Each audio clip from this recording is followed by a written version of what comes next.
दोस्तों नमस्कार। Jobs and scholarship station में आपका स्वागत है। National technical research organisation NTRO ने साइंटिस्ट बी का रिक्रूटमेंट एडवर्टाइज किया है और 74 वैकेंसीज हैं। 74 वैकेंसीज लेवल 10 की। लेवल 10 बहुत अच्छा लेवल होता है। Scientist B entry level scientist रहते हैं सारे सेंट्रल गवर्नमेंट्स में। और जो सब्जेक्ट एरियाज हैं वो इलेक्ट्रॉनिक्स एंड कम्युनिकेशन है, कंप्यूटर साइंसेज है, geo informatics and remote sensing है। कुल मिला के 74 वैकेंसीज हैं, बहुत ही शानदार। और एज है less than 30 years. Last date आप इसको रिकॉर्ड कर लीजिए, 19 जनवरी 2024 लास्ट डेट है एप्लीकेशन फाइल करने की। ऑनलाइन एप्लीकेशन आपको डालनी है। कहाँ एडवर्टाइजमेंट मिलेगा, कैसे मिलेगा, कैसे अप्लाई करना है, चलो देखते हैं और चलते हैं गूगल सर के पास। दोस्तों गूगल में टाइप करेंगे एनटीआरओ और एनटीआरओ जैसे टाइप करते हैं तो ये हमारे पास एनटीआरओ का टैब खुल जाएगा। इसमें अगर क्लिक करेंगे तो रिक्रूटमेंट वाला एक इन्होंने टैब दिया है सेकंड नंबर पे, इसमें आप देखिए। इसको क्लिक करते हैं तो अब हम पहुंच गए एनटीआरओ के पोर्टल पे और यहाँ पे जो है करंट ऑनगोइंग रिक्रूटमेंट्स लिखा है। सबसे ऊपर है recruitment notice to the direct recruitment to the post of scientist B. अब भाई अगर हम इस पे क्लिक करते हैं और इसके नीचे एक क्लिक हेयर भी लिखा हुआ है, तो अगर ऊपर वाले पे क्लिक करते हैं तो आप डायरेक्ट जो नोटिफिकेशन है वहां पहुंच जाएंगे। NTRO scientist B recruitment notification, ये मैं आपको बड़ा करके दिखा देता हूं। लेकिन आपने ये गलती नहीं करनी है कि आपने इसको नहीं क्लिक करना है। अभी हम वापस चल के फिर दोबारा देखते हैं कि अगर नीचे वाले में क्लिक करते हैं तो क्या होता है। अगर हम इस लिंक पे क्लिक करेंगे जहां क्लिक हेयर लिखा है, तो हम जो national institute of electronics and information technology है इसके वेब पोर्टल पे पहुंचेंगे, जहां पे सारी इंफॉर्मेशन डिटेल में लिखी है। अब ये डिटेल वाली इंफॉर्मेशन क्या है, वो ये है कि सबसे पहले तो जो इंस्ट्रक्शन ऑफ फिलिंग एप्लीकेशन है ये दिया है यहाँ पे, और न्यू यूजर रजिस्ट्रेशन दिया है और लॉगिन ऑलरेडी रजिस्टर्ड। तो आपको न्यू यूजर रजिस्ट्रेशन करना है। रजिस्ट्रेशन आप करिए अपना ईमेल और मोबाइल नंबर से, एक्टिव टेलीफोन नंबर से। और उसके बाद फिर अ, अपना लॉगिन करके तब आप फिर एप्लीकेशन फाइल करेंगे। उसकी इंस्ट्रक्शन यहाँ पे सारी की सारी लिखी है। ये अगर हम ऊपर वाली टैब्स में देखते हैं तो डिटेल्ड एडवर्टाइजमेंट दिया है, सिलेबस दिया है और फिर फॉर्मेट सर्टिफिकेट्स दिए हैं बहुत सारे, जो अलग-अलग कैटेगरी के सर्टिफिकेट्स हैं। और जो वीकर सेक्शन है ईडब्ल्यूएस के लिए कौन-सा सर्टिफिकेट लगेगा, क्या उसका फॉर्मेट रहेगा, वो भी दिए हैं। तो यहाँ पे कंप्लीट इन्फॉर्मेशन है। अगर हम ऊपर क्लिक करेंगे तो हमको कंप्लीट इन्फॉर्मेशन नहीं मिलती। और डिटेल्ड एडवर्टाइजमेंट में हम यहाँ से भी पहुँच सकते हैं। यहाँ पे हम क्लिक करेंगे तो हम उसी टैब में पहुँच जाएँगे जो एनटीआरओ का साइंटिस्ट बी का रिक्रूटमेंट वाला जो लिंक था उस पे पहुँच गए। तो ये पीडीएफ खुल गया हमारे सामने, एनटीआरओ साइंटिस्ट बी रिक्रूटमेंट 2023। इसको थोड़ा स्क्रॉल करके देखेंगे और देखेंगे कि इसमें क्या लिखा है, पूरा डिटेल में देखते हैं। डिटेल में एनटीआरओ साइंटिस्ट बी रिक्रूटमेंट 2023, तो दो चीजें सबसे इंपॉर्टेंट जो डेट्स हैं। 21 दिसंबर को ऑलरेडी स्टार्ट हो चुका है, 10 दिन लगभग बीत गए हैं। और 19 जनवरी तक चलेगा। कुल मिला के 30 दिन का समय है एप्लीकेशन फिल करने के लिए जो दिया था। 10 दिन ऑलरेडी निकल चुके हैं और उसके बाद अब लगभग 20 दिन और बचे हैं। तो 19 जनवरी की डेट को आप सील कर दीजिए, लॉक कर लीजिए। जो मैंने बताया कि ये पोजीशंस हैं central civil services group A gazetted gazetted positions हैं, नॉन मिनिस्टीरियल और लेवल 10 की पोजीशन है। पे मैट्रिक्स 56,100 से 1,77,500 तक। और अगर हम टोटल देखेंगे कि इनिशियल अपॉइंटमेंट में आपको क्या-क्या मिलने वाला है, तो वो बड़ा इंटरेस्टिंग है। 56,100 आपका बेसिक रहेगा, जिसमें 46% आपको बेसिक पे आपको डीए मिल जाएगा और 20% आपको मिलेगा special security allowance.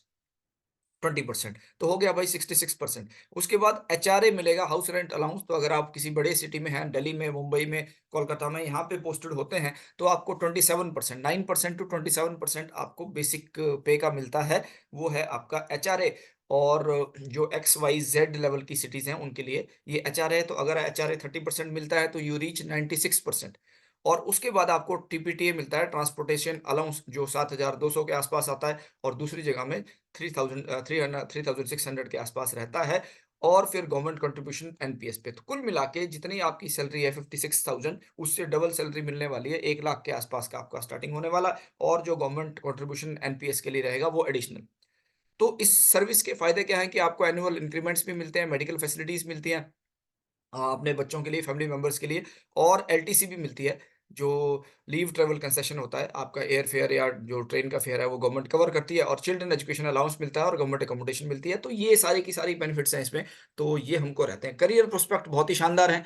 Scientific cadre की पोजीशन है और स्टार्टिंग आपकी साइंटिस्ट बी लेवल से हो रही है। तो B C D E F level तक आप जाते हैं।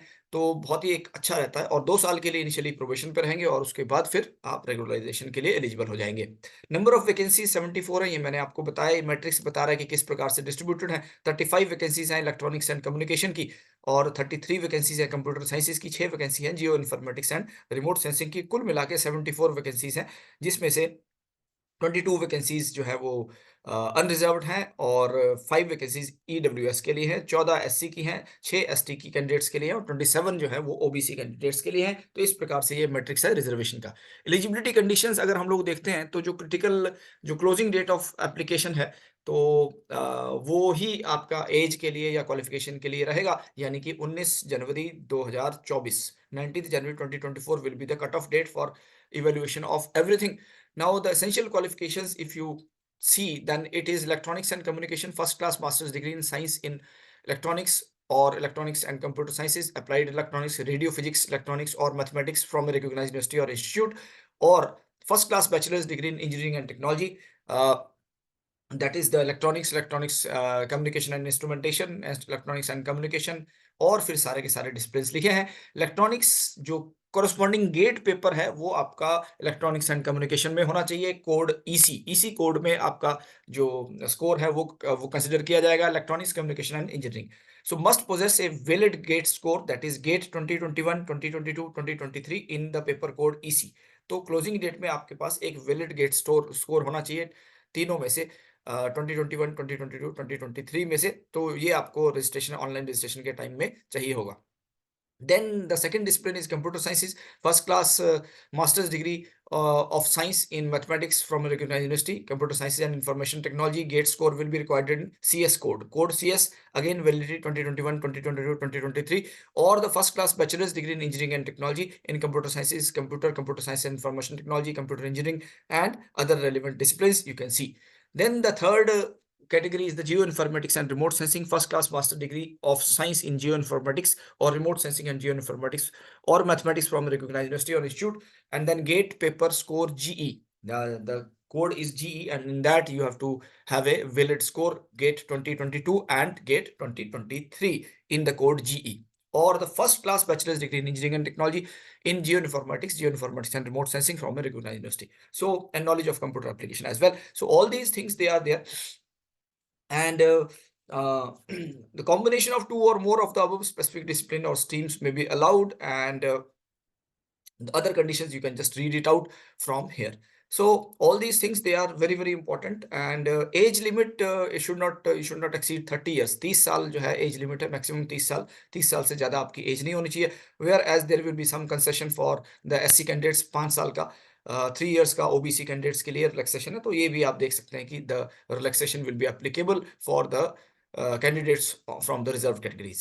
Then fee will be 250 rupees, fee will be there, and except for SC, ST and female candidates. Female SC, ST, female and SC, ST candidates, they are not required to submit any fee, so it is exempted for them. And 250 rupees will be there for others. How to apply? So all the desirous candidates, so they must possess a valid gate score, that is the first thing.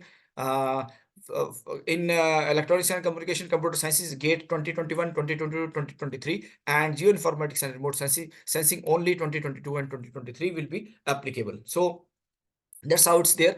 Then for the online applications, I have already told you, मैंने आपको बताया है कि हम लोग इस page पे जाके instruction for filling the applications, so that's how it goes. So you have to submit your application through this portal, through this link. So that's how it's there. And so that is the only thing.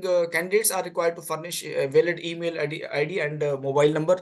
वो जब आप अपना registration करेंगे तो आपको definitely उसी समय ही एक वैलिड ईमेल आईडी और मोबाइल नंबर होना चाहिए आपके पास।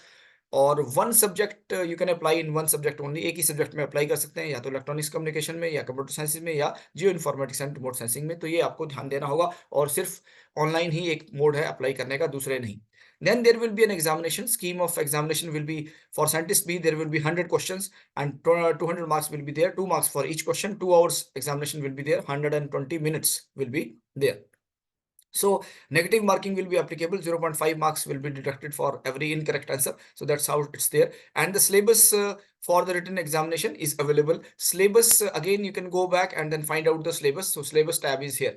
इस syllabus tab को अगर हम लोग click करते हैं, so you reach into the syllabus. Now the syllabus is given the electronics and communication engineering. So engineering mathematics, network signals and systems, the electronic devices, analog circuits, then digital circuits. So this is what is the syllabus: control systems, communications, then electromagnetics. So all these things, they are there. Then computer science and information technology, we have engineering mathematics, then digital logic, computer organization and architecture, programming and data structures, algorithms, theory of computation, then compiler design and operating system, databases, computer networks. So all these things, they are in computer then geoinformatic engineering, engineering mathematics and basic informatics, surveying and mapping, image processing and analysis. So that's how the syllabus will be divided in the geoinformatics thing, so that you can go through in detail because you are specialized in all those areas, so you can just readily get into it. Now coming back to the advertisement, that 200 marks will be there for the written examination, and then thereafter there will be an interview. 50 marks will be there for the interview. So the first stage will be the having a valid gate score. So the eligible listed candidates will be shortlisted based upon the valid gate score in the subjects. Now for every position, 1:25 will be the ratio of calling the candidates for the written examination. So for all the candidates, they will be shortlisted, and the shortlisted candidate who qualify in the first stage in the ratio 1:25 will be called for interview, the written examination. And then the written examination will be there, and stage 1 written examination जैसा मैंने बताया 200 marks का होगा और 200 questions होंगे, 2 घंटे का examination होगा with negative marking, and you have to qualify 50% will be the qualifying for unreserved category, 40% will be the qualifying for the reserved categories in stage 1. Now again the merit list will be made, and then based upon the written examination, the candidates in ratio of 1:4 will be called for the interview. Second stage will be the interview, which will be for 50 marks. And out of 50 marks, again, 50% marks will be the qualifying for unreserved category, and 40% will be the qualifying marks for the reserved category. And then the final selection will be made based upon all the three, that the gate score, the first stage written examination, second stage interview. And the percentage will be 50% weightage for the gate score, 30% weightage for the stage 1 written examination, and then 20% weightage will be for the interview. So overall 80% weightage will be for the gate score and the written test which you appear in, and then only 20% weightage will be there for the interview. So this is a wonderful way of selection, and you can go through the details given here in the advertisement itself.